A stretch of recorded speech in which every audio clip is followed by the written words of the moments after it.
परमात्मा तेरे बिना मेरा कोई सहारा नहीं। भक्त का ऐसा अटूट विश्वास कि परमात्मा को भी भक्त की पुकार सुननी पड़ी। सतभक्ति के चमत्कार की ये अनोखी दास्तां जिसे सुनकर आप भी अचंभित रह जाएंगे। अलवर राजस्थान से गिरिराज, जो पिछले काफी समय से इतने ज्यादा दुखी और परेशान थे जिसकी कोई सीमा नहीं। सबसे बड़े दुख का कारण था पत्नी को कैंसर की बीमारी। पत्नी को दिन ब दिन अपनी आंखों के सामने मरता देख रहा गिरिराज। बच्चे पिता से लिपट कर रोते, पापा मम्मी को बचा लो। आर्थिक स्थिति के खराब चलते जैसे तैसे कर्ज लेकर जहां भी कैंसर के इलाज की जानकारी मिली सब जगह पत्नी को लेकर गया, बस हाथ लगी निराशा ही। लेकिन हालात दिन ब दिन बिगड़ते जा रहे थे। वहीं डॉक्टरों ने साफ साफ कह दिया, अब इनका बचना मुश्किल है, अब भगवान ही कुछ करे, हमारे बस की बात नहीं रही। मानो गिरिराज के पांव तले की जमीन खिसक गई हो। रोते बिलखते गिरिराज की पुकार एक दिन परमात्मा ने सुनी। उनके किसी परिचित ने बताया कि आपके सब दुखों का अंत हो सकता है, आपकी पत्नी की बीमारी भी ठीक हो सकती है। मानो गिरिराज को एक आशा की किरण मिली हो, लेकिन विश्वास नहीं हुआ। फिर सोचा देख लेते हैं, जब इतनी जगह जा लिए तो अब क्या होगा। फिर भी टूटे दिल से गिरिराज ने हिम्मत की और चल दिया एक संत की शरण में। फिर आगे क्या हुआ? कहते हैं कि सच्चा संत परमात्मा का प्रतिनिधि होता है। कबीर साहिब जी भी कहते हैं, कबीर सतगुरु शरण में आने से आई टले बलाए, जो भाग्य में सूली हो वो कांटे में टल जाए। क्या सद्भक्ति से गिरिराज को सब दुखों से छुटकारा मिल पाया? क्या मृत्यु सैया पर पहुंची पत्नी की जान बच पाई? आखिर कौन बना गिरिराज का संकट मोचन? आखिर गिरिराज के दावों में कितनी सच्चाई है? गिरिराज का पूरा गांव मोहल्ला क्यों हो गया हैरान? आखिर डॉक्टर ने क्यों बोला धरती पर भगवान है, ये तो चमत्कार हो गया? आखिर वो क्या घटना थी जिसने सबको हैरान कर दिया? आप भी देखकर हैरान होंगे। सर नमस्कार, क्या नाम है आपका, कहाँ से आप आए हैं? सर मेरा नाम गिरिराज दास है, मैं अलवर राजस्थान से हूँ। संत रामपाल जी महाराज जी से आप क्यों जुड़े? क्या आपके ऊपर भी कोई दुख कष्ट था जिस कारण से आप संत रामपाल जी महाराज जी से जुड़े? सर दुख तो बहुत आए, लेकिन जो हमारी जो भगतमती है उनको ज़्यादा थोड़ी तकलीफ थी। उनके माध्यम से हमको परमात्मा का ज्ञान मिला और परमात्मा मिले। उनको क्या भगत जी डेली की डेली उनको आधे इस हिस्से में दर्द होता था।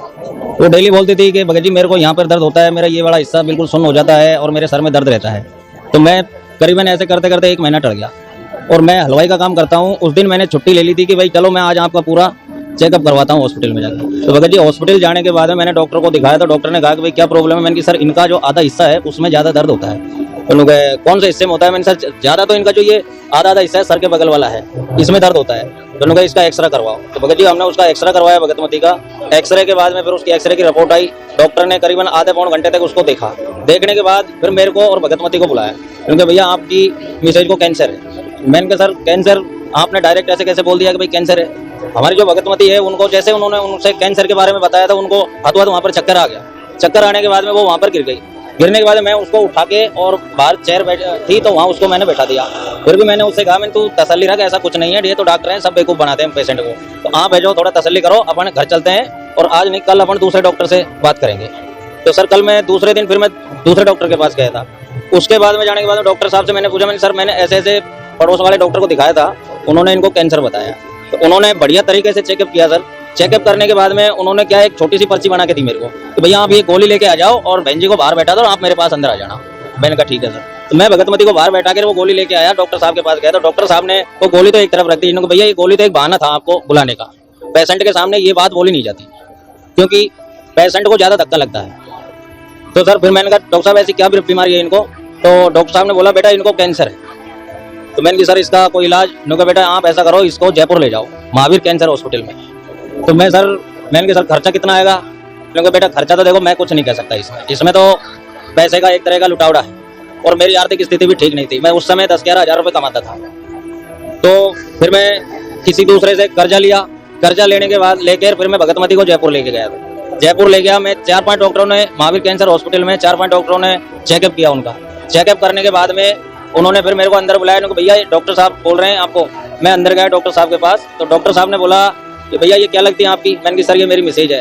तो डॉक्टर साहब ने बोला कि भैया इनको कैंसर है और ऐसा करो आप इनको रहने दो और इनका खर्चा ज़्यादा है, इतने पैसे में आप दूसरी शादी कर लोगे।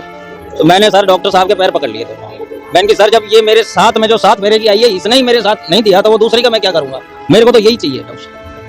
तो डॉक्टर साहब फिर उन्होंने कहा तो इसका खर्चा ज्यादा है। मैंने कि सर मैं अपने शरीर का एक खून का कतरा भेज सकता हूँ इसके लिए, इसको बचा लो आप। तो डॉक्टर ने कहा करीबन आपको हर महीने 10,000 8,000 की दवा लेनी पड़ेगी आपको, और ये तोड़ना नहीं है, आपको कोर्स पूरा चलेगा। मैंने कहा सर ठीक है। मैं भगत जी वहां से दवा लेके आ गया, करीबन 2 साल इलाज चला और मेरे ऊपर उस इलाज के दौरान बहुत कर्जा हो गया। मतलब मैंने कोई ऐसा व्यक्ति नहीं छोड़ा जिससे मैंने पैसे ना लिए हो उधार।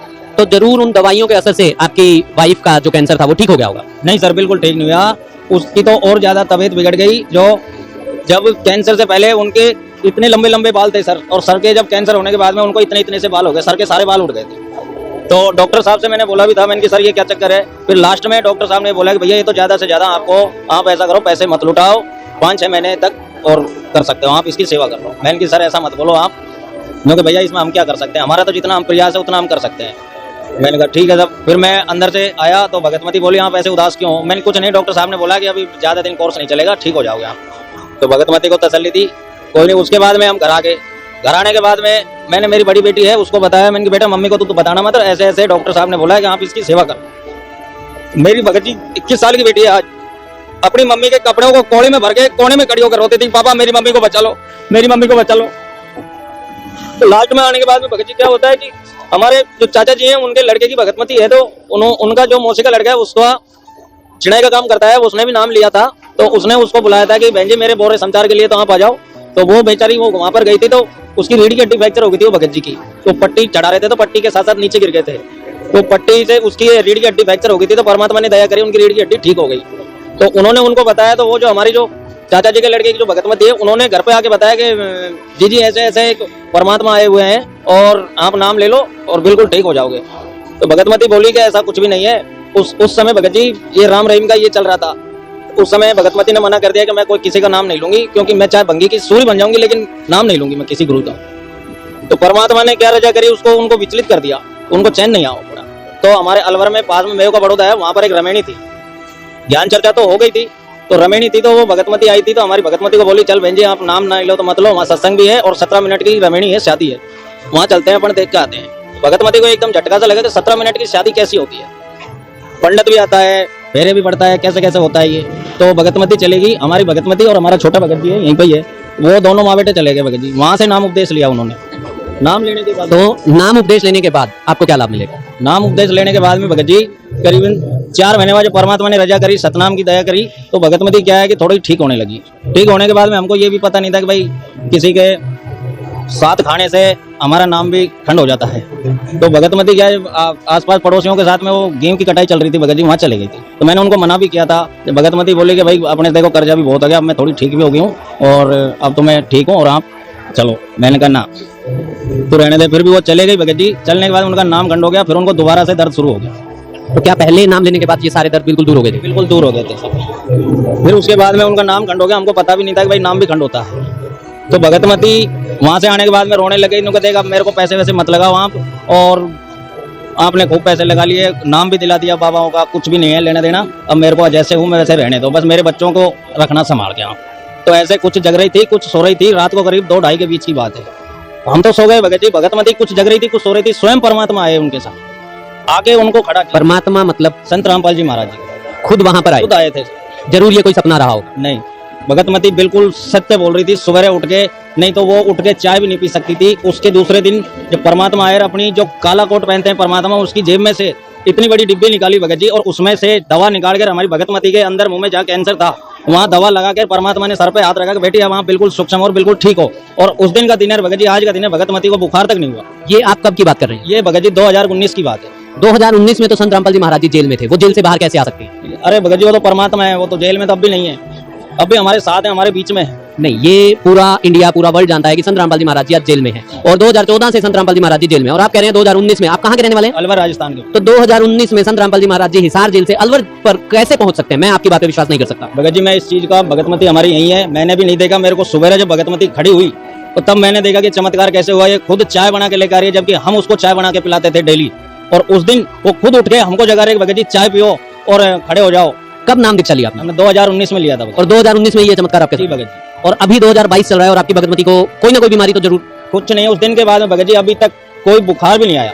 और अभी 3 दिन पहले की बात है, मेरी छोटी वाली बेटी है, उसको बुखार चढ़ गया था। मैं सेवा में जाने के लिए था, मुंड का सेवा लगी हुई थी मेरी, लेकिन काल ने झपट्टा मार दिया तो बच्ची को बुखार इतना भयंकर हो गया। मैं बच्चे से बोल रहा कि बेटा तू चल, तेरे को दवा दिला लाऊं। बेटी ने हमारे कहते पापा मैं दवा 1% में नहीं लूंगी। तो बिना दवा के वो बच्ची बिल्कुल ठीक हो गई। बुखार इतना भयंकर हो गया उसको कि बिल्कुल तपने लग गई बुखार में, लेकिन बच्ची ने एक गोली तक नहीं ली कि परमात्मा का जो अमृत जल है, प्रसाद है, मुझको वही दे दो बस। क्या आप जो बातें बोल रहे हैं, क्या इन बातों को आप प्रमाणित कर सकते हैं? जी बिल्कुल प्रमाणित। क्या आपके पास आपकी भगतमती की जो भी आपकी मैसेज हैं उनकी सारी रिपोर्ट्स अवेलेबल है? बिल्कुल भगत जी, मैं आज भी वो भगतमती की फाइल को महावीर कैंसर हॉस्पिटल में, डॉक्टर का नाम तक आज मैं बता सकता हूँ, सुनील कुमार गुप्ता है महावीर कैंसर हॉस्पिटल में, और आज भी उनकी फाइल को मैं निकलवा सकता हूँ चल के। और आज की डेट में उनकी रिपोर्ट बिल्कुल नॉर्मल है? बिल्कुल ठीक। हालांकि सकता कि इनको कैंसर भी था। हालांकि ये सब बातें अविश्वसनीय हैं, लेकिन यहाँ के लोगों की ये बातें सुन के विश्वास करना बनता भी है। आप जो भी लोग आज आपको देख रहे हैं, हमारे दर्शक जो आपको देख रहे हैं, उन लोगों को क्या संदेश देना चाहते हैं? मैं तो भगत जी संदेश तो मैं क्या दे सकता हूँ, मैं तो यही कह रहा हूँ, जो भी इस इंटरव्यू को देख रहे हैं, माता बहन जो भी भाई हैं, केवल ये कह सकता हूँ मैं तो कि भाई धरती पर परमात्मा आए हुए हैं और नाम उपदेश लो और अपना कल्याण करवाओ। बहुत बहुत धन्यवाद सर। जी महाराज की जय। तो यहाँ आने वाले व्यक्ति को हानि कति नहीं है, और कति ज्ञान सुनकर समर्पित होगा होगे तो आपकी कैंसर का बाप भी ठीक हो जाए। भगवान किसे कहते हैं? वाह भाई वाह। यहाँ पर कम से कम लाखों भक्तों के कैंसर तक के रोग ठीक हो चुके, जिन्होंने समर्पित भाव से परमात्मा पर विश्वास करके नाम लिया और मर्यादा निभाई। क्योंकि दुखी आदमी मर्यादा खूब निभाता है, सुखी तक गड़बड़ कर देता है, समाज को बना देकर उसने तो अपनी जान दिखाई देती है, तो उस पर जल्दी राजी हुआ भगवान, जल्दी प्रसन्न होता है, उसका जीवन भी बड़ा होगा और उसको रोग से मुक्त भी करेगा।